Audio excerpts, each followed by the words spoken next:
नमस्कार मु कविता आज गोटे नुआ पनीर आलू तरकारी नहीं आसचु आसतु देखीदवा आम एमती पनीर 300 ग्राम पनीर आनीचु छोट छोट करी काटिकी एमती थोईचु तापर मसला कौन पड़े आसतु देखीदवा आम पियाज काटिकी रखीचु 2टा टमाटो गुटे लंका 2टा चिरिकी रखीचु तेजपत्र 2टा आउ दालचीनी गुजराती ये सब रखीचु तेल फ्राए करने आउ जाई फल टिके आउ गोलमरीच गुंड को या सब गुंड कर रखीचु तरकारी फुटिला हो सारा पर दबु तापर रसुण आउ अदा गोटे इंच पकईकी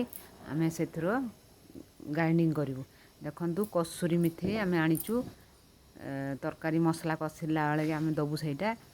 आउ काजू चारमगज काजू मु 5 मिनिट है भेदिकी रखीचु ताकू आम गोटे मसला जार गोटे पेस्ट करूँ से पानी छाणिकी आम गोटे जार देदेबू ये सुंदर पेस्ट गोटे बनईकी रखू आम किसी भी बाहर मसला यूज करूँ आपण यही टाइप रोसई करेंगे बहुत भल लगे पूरा भजी स्टाइल भाया लगे आ ये कम मसलार तरकारी करेंगे बहुत भल लगे खाया देखु आम सब मसला को एमती जार देकी आम गोटे सुंदर पेस्ट करके रखू टमाटो फमाटो सब पकई देकी आम गोटे ग्राइंडिंग करदे ग्राइंडिंग कला भितर आसतु नेक्स्ट प्रोसेस को जीवा आम पनीर काटिकी रखी से हलदी गुंड लंका गुंड को मिसईदवा टे मिसई किसी समय आम ताकू छाड़दवा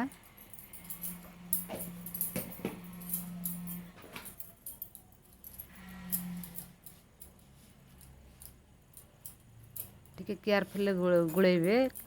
पनीरटा टिके सॉफ्ट अच्छी भांगी जाई पारे सेमती हाथ साहाଯ୍ୟରେ अल्प टिके गोलेकी रखीदेबू ताकू किसी समय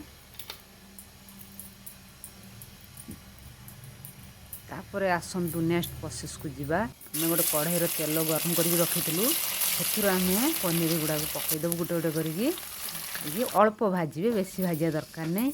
आम से पनीर भाजी काढ़ीदेलु से सेम कढ़ाईर आम आलू गुड़ाक काटिकी रखी भाजीदेबू एमती देखु पनीर खाली भी रोसई करी हबो आलू पकई रोसई करी हबो आपण जेटा चाहिए सेटा करि परिबे आलू भी स्किप करि परिबे जो आम आज आलू पकई रोसई करछु से अल्प किसी लुण पकईकी आम टिके आलूटा फ्राए करदेबू पूरा देखु नाली हवा पर्यंत आम आलूटा टिके भाजीदेबू एमती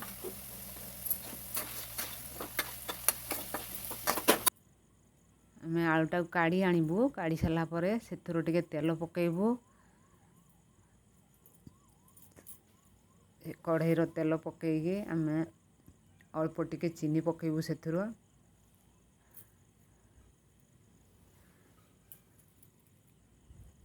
पनीर टिके चीनी टिके पकईले टिके टेस्ट हुए आउ टिके कलर भी आसे तापर आम जो गोटा मसला देखी रखी ताकू पकईबू पियाज काटिकी रखी ताकू पकईबू सब पकईकी एमती फ्राए करदेबू किसी समय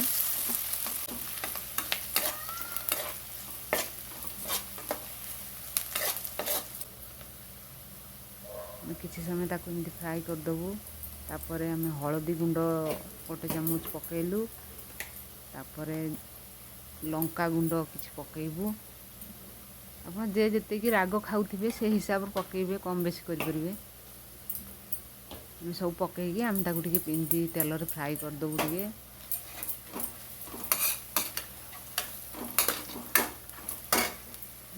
फ्राए कर सारा पर देखु आम जो मसला बाटिकी रखी ग्राइंडिंग करी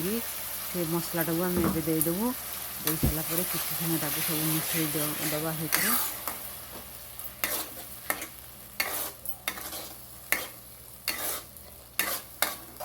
एमती किसी समय ताकू मिसईकी आम एमती तेल बाहरिया पर्यंत आम एमती भाजीदवा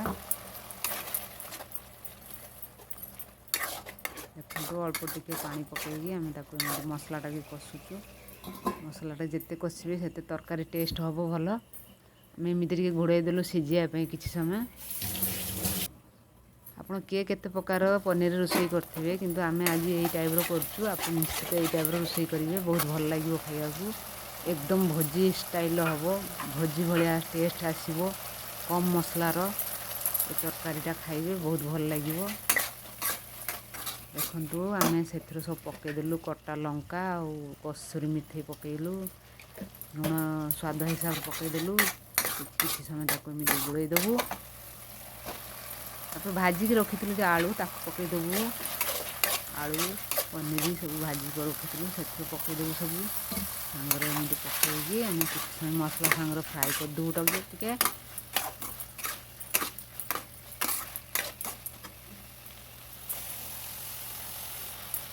ଫ୍ରାଏ କରି ସାରିଲା ପରେ ଆମେ ଯେତିକି ଗ୍ରେଭି ରଖିଥିବେ ସେଇ ହିସାବର ପାଣି ପକାଇବେ।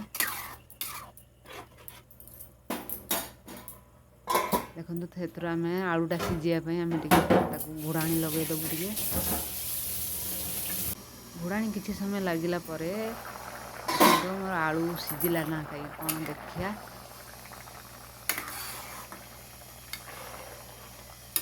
ଦେଖନ୍ତୁ ଆମର ଆଳୁଟା ଟିକେ ସିଝିବାକୁ ବାକି ଅଛି।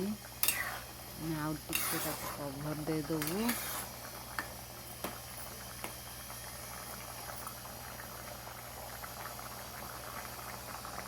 ଦେଖନ୍ତୁ କମ୍ ମସଲାର ମୋ ତରକାରୀ କେତେ ବହଳିଆ ଆସିଲାଣି।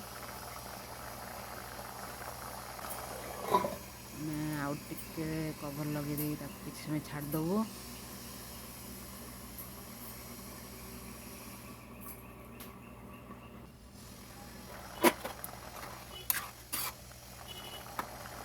ଆମର ଆଳୁ ସିଝିଗଲାଣି, ତରକାରୀ ବି ହେଇ ଆସିଲାଣି।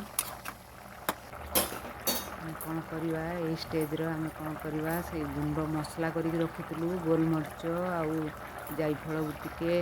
ଆଉ ଗୁଜୁରାତି ଏସବୁ ଗୁଣ୍ଡ କରିକି ରଖିଥିଲୁ ତାକୁ ଏମିତି ଦେଇଦେବୁ। ଦେଇ ସାରିଲା ପରେ ଦେଖନ୍ତୁ ତାକୁ ଟିକେ ଘୋଡ଼ାଣି ଦେଇଦେବୁ। ଏମିତି ଦେଇ ସାରିଲା ପରେ ତରକାରୀ ମିଶିଯିବ ଫ୍ଲେଭର୍ଟା, ବହୁତ ଭଲ ଲାଗିବ ତାର ବାସ୍ନାଟା। ଆସନ୍ତୁ ଆମର ତରକାରୀ ରେଡ଼ି ହେଇଗଲାନି। ଆମେ ଏଥର ଗୋଟେ ପ୍ଲେଟ୍ର ସର୍ଭ କରିଦେବୁ। ପ୍ଲେଟ୍ରେ ସର୍ଭ କରିଦେବୁ। ଏମିତି ଦେଖନ୍ତୁ ଆମର ଏମିତି ନୂଆ ଭୋଜି ଷ୍ଟାଇଲ୍ ରୋଷେଇ ଦେଖିବାକୁ ହେଲେ ଆମ ଚ୍ୟାନେଲ୍କୁ ସବସ୍କ୍ରାଇବ୍ କରିବେ। ଆଉ